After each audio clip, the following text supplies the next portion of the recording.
Cooper Flagg debuts for the Dallas Mavericks this week in a real regular season game. I want to talk about that in the main storyline for the Dallas Mavericks heading into a brand new season on today's Locked On Mavs. Stop it! Stop! The number one pick will go to the Dallas Mavericks. Cooper Flagg will fly in Dallas. Dogs, all of us, all five. You are Locked On Mavs, your daily Dallas Mavericks podcast. Part of the Locked On Podcast Network. Still can't believe your team every day. I'm going to get a city like that. You are locked on the Dallas Mavericks. It's one of your co-hosts, Isaac Harris, covering the Mavs for the last 10 years alongside my good friend Nick Angstad, and we're back again for another season. So many of you guys have been riding with us for so long, listening to the show every single day for the last, 8 years now. Been covering the team for the last 10 seasons, and man, we're ready. We're ready for Cooper Flagg. Guys, we made it. We made it to the regular season. We're finally here. Real basketball games are getting played this week. Wednesday night, the debut of Cooper Flagg in a Dallas Mavericks jersey in a real basketball game. It should be fun. Mavs versus Spurs, Wemby, Cooper Flagg. There's so much stuff to be excited about. I'm excited to see Anthony Davis and Dereck Lively go against Wemby in that the front line versus Wemby. Obviously, Cooper's debut. I'm excited to see D'Lo with this group. I think he's going to have a good year. And Klay and PJ's played well in the preseason. Does Ryan Nembhard get minutes? I'm just ready for Mavs basketball, guys. I'm excited. Today's episode is brought to you by FanDuel. Right now, new customers can bet just $5, and if your bet wins, you'll get $300 in bonus bets to use across the app. Head to FanDuel.com to get started. I wanted to do this first episode. Nick is traveling with a family thing. I think he's going to be back tomorrow. But I wanted to do this first episode of the week on Monday of, hey, what is the top storyline that I think is heading into this Mavericks season? Going into the first game on Wednesday, what is the centerpiece of, conversations, not that I just see like online, but conversations I have in person, conversations I had at media day. What is the number one thing right now for the Mavericks? If you're talking about storyline, and I think this is what I landed on. There's a lot of other things and we could all disagree. I get it. But I think the number one thing I landed on was, will Cooper Flagg cure the Luka Doncic bitterness / betrayal of the front office with the fans? Because no matter if you're past it or not, the thing hovering that has hovered around the franchise ever since the trade back earlier this year, it's crazy that it was still the same year. The timing of everything with the Mavericks runs together at this point for me. The Luka trade happens in February. So much stuff has happened since then. They're about to tip off and play real meaningful basketball again. And they have this generational star in Cooper Flagg. And a lot of people listening to this, they've already moved on. You've already commented on this video and it's like, why are you talking about Luka again? Locked on Luka. But it is when you have a star like that for 7 years and he leaves in the manner in which the front office traded him. And now you have this new generational star in Cooper Flagg. There's a portion of the fan base that still isn't back yet.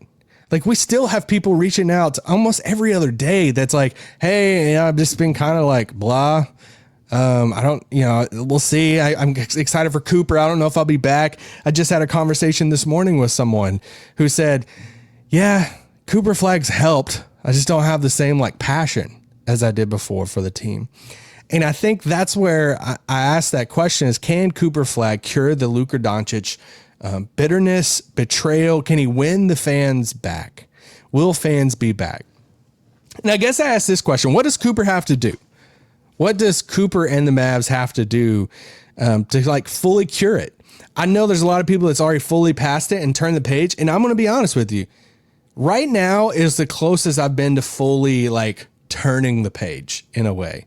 I am even though it's the same year and we're months and not years away from it, it's finally starting kick in a little bit, maybe since we did media day and we talked to players, met Cooper different, and we've seen Cooper in a Mavs jersey and AD play a little bit more, that it feels a little bit more,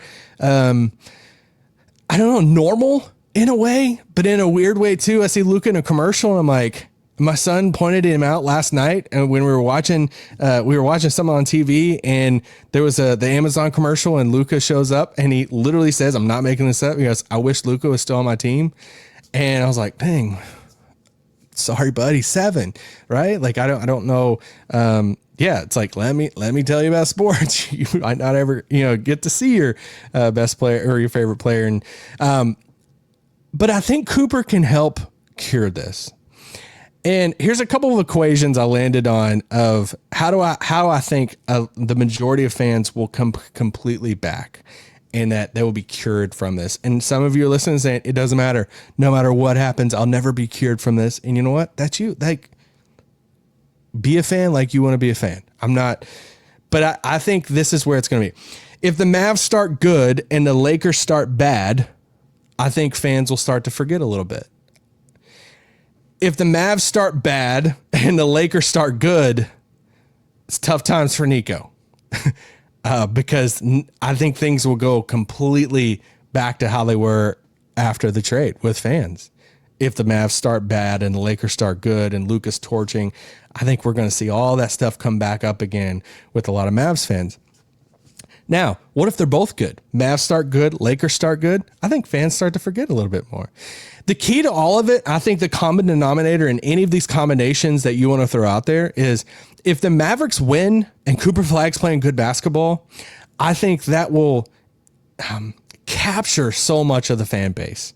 I think when you start looking at, let's just look at like when you started dating in high school or college, and you have an ex, and then you get a new girlfriend, you get a new boyfriend, and you're like, hey, you start like kind of comparing, especially if you're on like salty terms with the past, with the ex. And then you start like comparing or like overemphasizing the things with your new significant other and start trying to like maximize those things that were the flaws of your ex. And you're like, oh, I hated this about my ex, but my new girlfriend, she does this so good. It's great. And I think Mavs fans in a weird way are going to do that with Cooper, because if you look at some of the things with Luka that fans, no matter how much we love Luka, some of the things that were frustrating of defense, effort all the time, and let's just say like basketball shape, being in basketball shape and taking that serious. Those are 3 things that Cooper Flagg's going to do really, really well, that he excels in: his defense, his endless effort and motor, his being in basketball shape and all the stuff. I think some Mavs fans are going to play that comparison and be like, man, we haven't seen that, and I love that about him, and overemphasize it like it's comping to an old past ex. And I think about it from this way of like, can Cooper ever replace Luka? No. Like, even statistically, it's going to be super, super hard, right? And the thing that captured a lot of Mavs fans' hearts were the offensive play, the step back threes, the clutch moments, running the offense through him and hitting the big shots and having this comfort in the fourth quarter in these clutch moments of giving the ball to Luka Doncic and saying, hey, you're going to take us there. You're going to hit these clutch shots and stuff. Do I think that we're going to see that from Cooper Flagg in year 1 or year 2? Like, I don't know. I'll lean towards no in that. But the thing is he the offensive player that Luka Doncic is? No, he's not. But do I think the Mavs are going to put the ball in his hands to where you're going to see that as much? Like end of game, ISO out for Cooper Flagg and all of that. No, I don't think we're going to see that as much. So I think it all boils down to, if the Mavericks win and Cooper's playing good basketball, I think it's going to recapture a lot of the fan base that I know a lot of you are back. Listeners are back, and fans and Mavs fans and all this stuff. So many people are back and excited. I'm back and excited. All right. I am so ready for Mavs basketball and to see Cooper play. And I'm ready to turn the page and want to turn the page and all this stuff. But I still think this is the main storyline. And I think Cooper Flagg is good enough, not just as a generational future piece, but he's good enough now to help recapture a fan base and help cure that bitterness, betrayal, fill that hole in your heart that you can't. I feel like I'm like preaching a sermon at this point. You've got that hole in your heart that you can't fill with any of these other things. But I think they're going to win enough. I think the Mavericks are going to be really good this year. And I think that's going to help more than anything.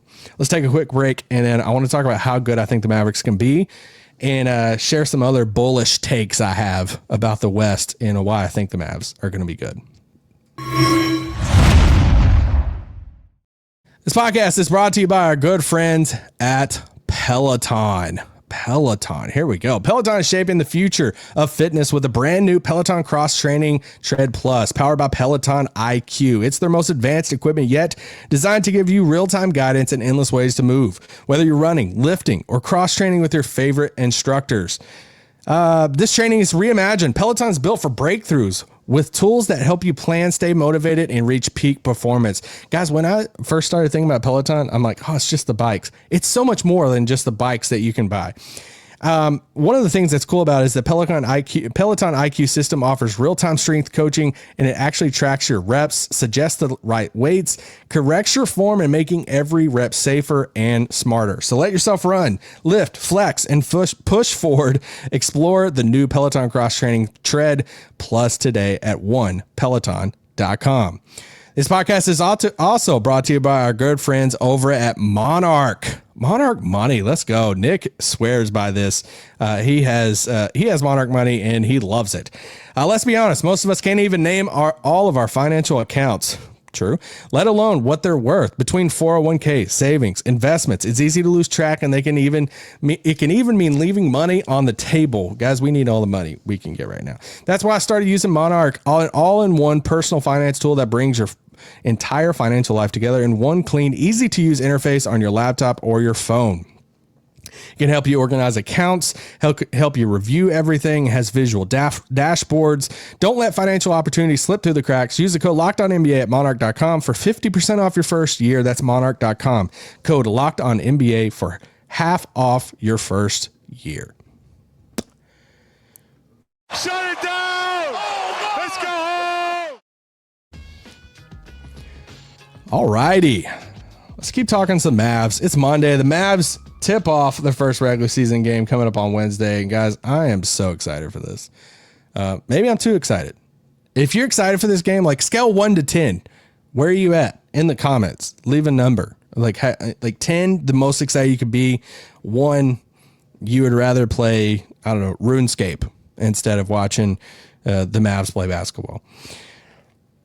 So I ended the first segment by saying, I think the Mavericks are going to be really good this year, and I really do believe that. I think the Mavericks are going to be a good basketball team. When looking at FanDuel and looking at the odds, they have their win total at 41.5.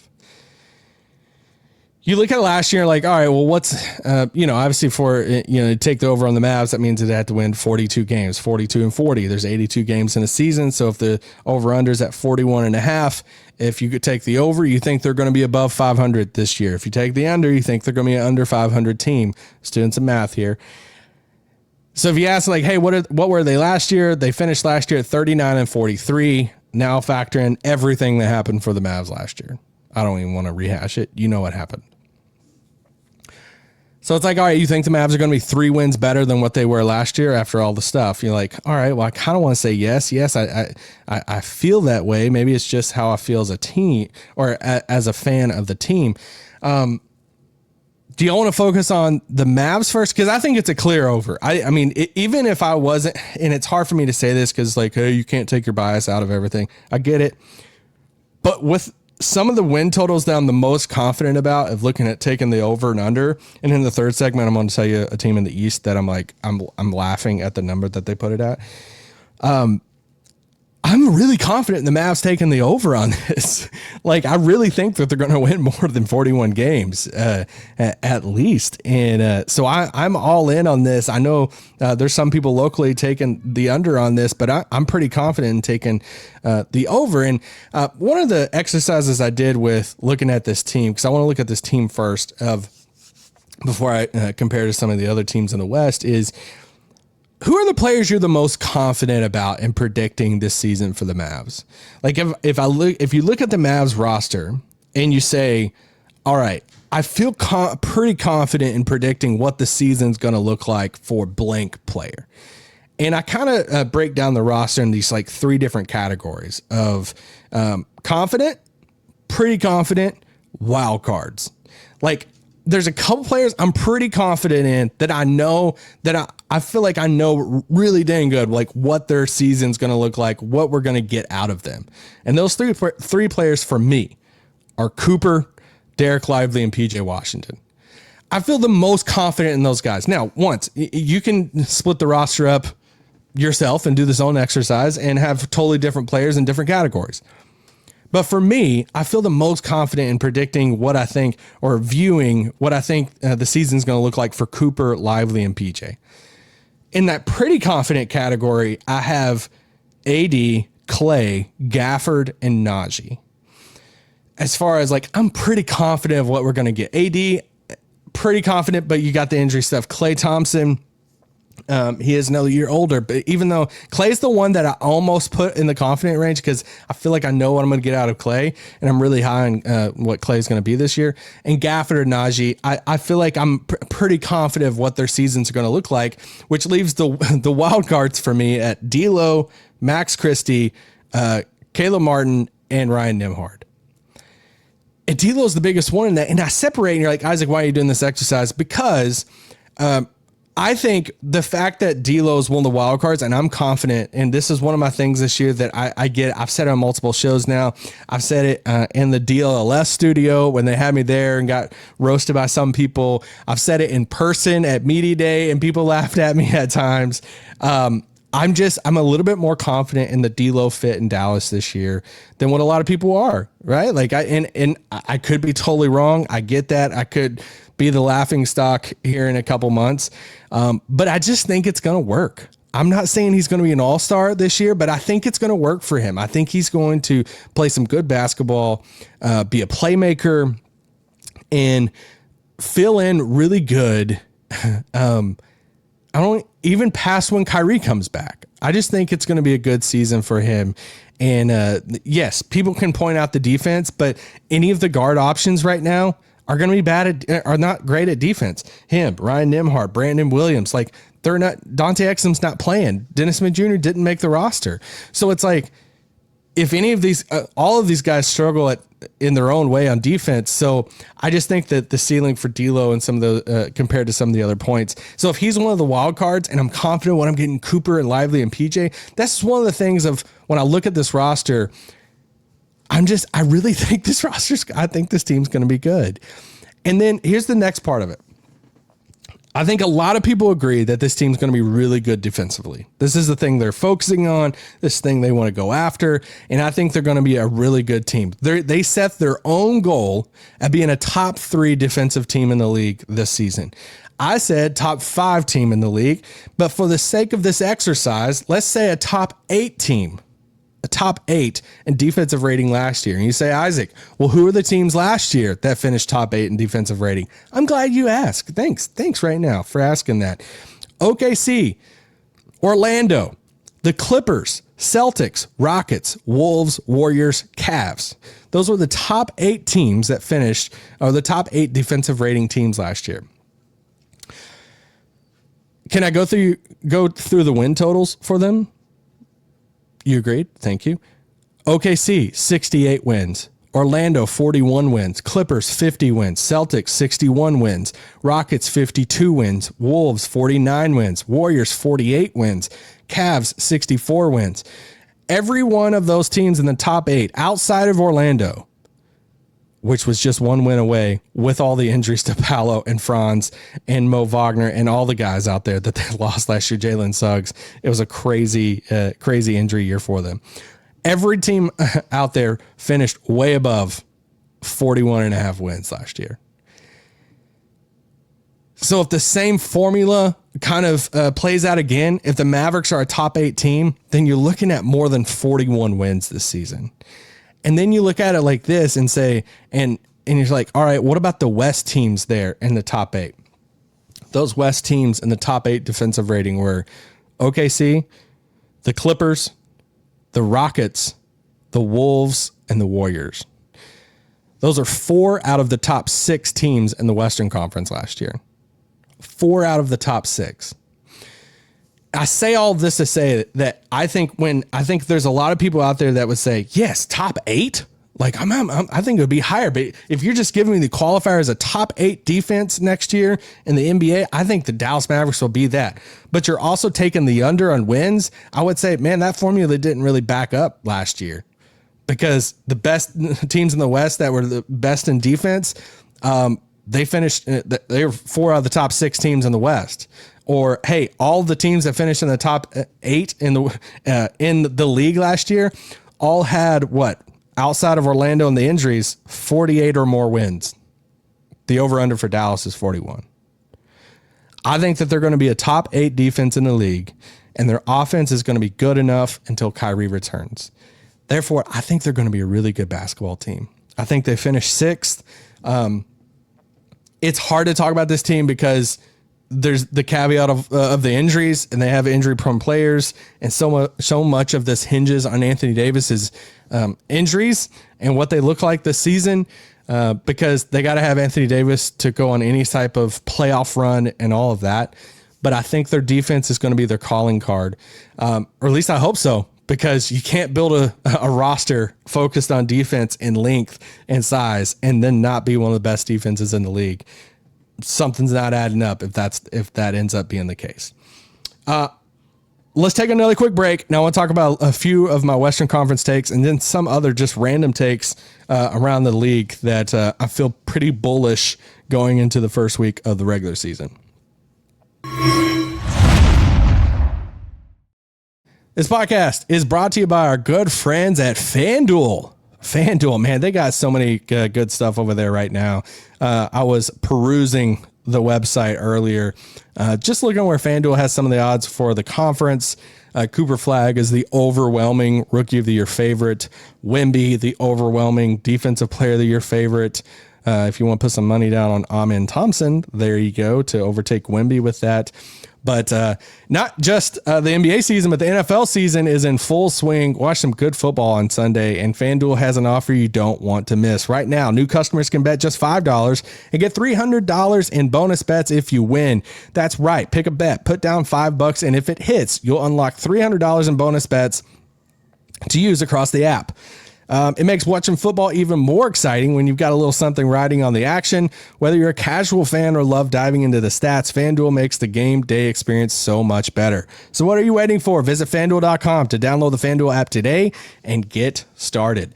This podcast is also brought to you by our good friends, our longtime friends at Game Time. Guys, there was a game today in AT&T Stadium just down the street from me. It's where the Cowboys just put it on. The Washington Commanders, and Dak looking like an MVP out there. And you know what? I was watching that game and I was saying, you know, that atmosphere feels pretty cool. It was good watching the game from my couch, but I'm like, it would have been even better if I was at the AT&T Stadium seeing the Cowboys just put it on the Commanders. And so, yeah, you can use Game Time to help with all the tickets with that. But let's be real, getting tickets can be a total headache, especially for Cowboys games. Between waiting in queues, surprise fees, and prices that jump right before checkout, it's easy to get frustrated when all you want to do is cheer on your team. That's where Game Time comes in. The app gives the fans the advantage. It's your ultimate life hack for scoring amazing NFL or NBA tickets fast, easy, and stress-free. With the Mavericks coming up, don't miss Cooper Flagg's debut. You can even find NBA tickets for under $25. Take the guesswork out of buying NBA tickets with Game Time. Download the Game Time app, create an account, use the code LOCKEDONNBA for $20 off your first purchase. Terms apply. That's code LOCKEDONNBA for $20 off. Swipe, tap, ticket, go.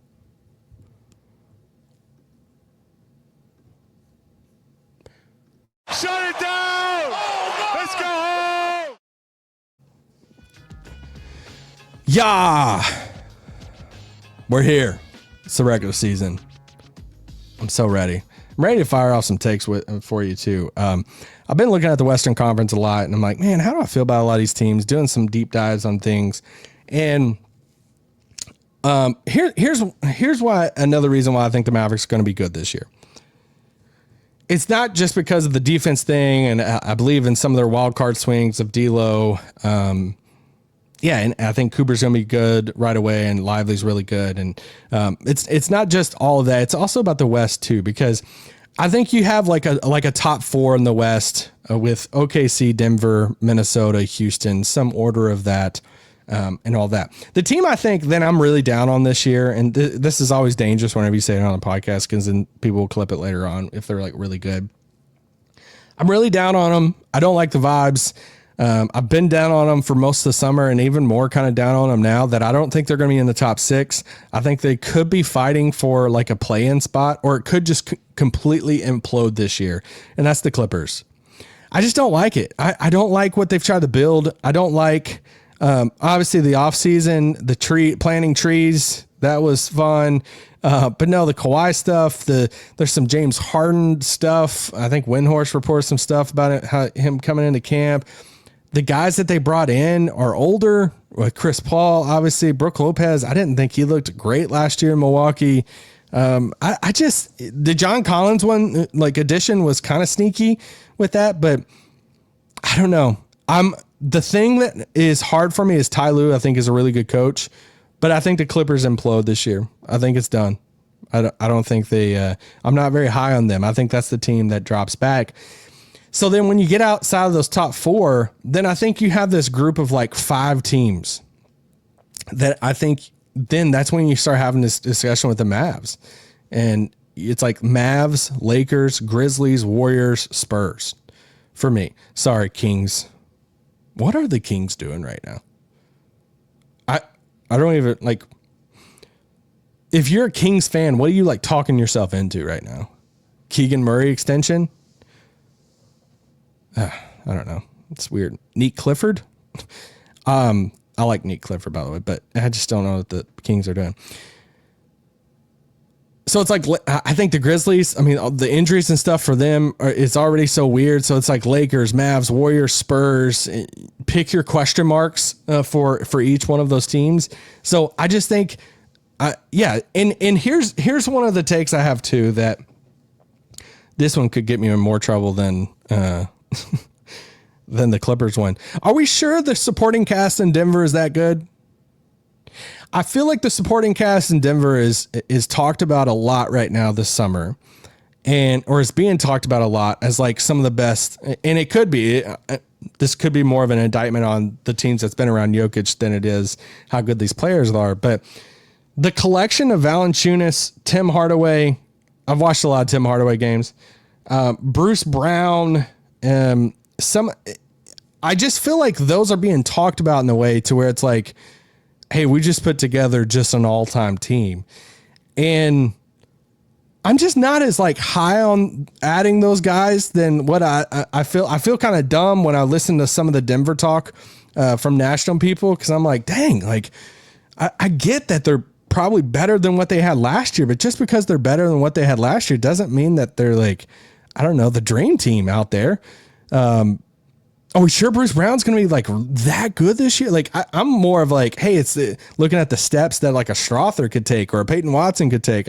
Christian Brown's a really good player, I think. I like Cam Johnson. It's just like there's been a lot of talk about the bench, and I just don't know if I'm as high on the role players for Denver as a lot of people. And therefore, I don't have Denver like locked in as this, hey, it's Denver versus OKC for the title. Could be wrong. A month into the season, I like Denver. I don't know. Yell at me if you want. Here's a couple more takes I have. I think the Pelicans should trade Zion right now. I think if you're New Orleans, you have some momentum going your way. There's the pictures and videos out of camp. He's looking great. The bod's looking great. The dunks are looking great in the preseason. The vibes, it feels like, man, he was like, oh, don't sleep on Zion and stuff. Trade him now. I think they should trade him now and just try to get out of this. And you have a moment right now that you can do this. So sorry, Jake Madison, but I don't know. That's just one of my takes there. 2 more. I think Dylan Harper's going to be really good year 1.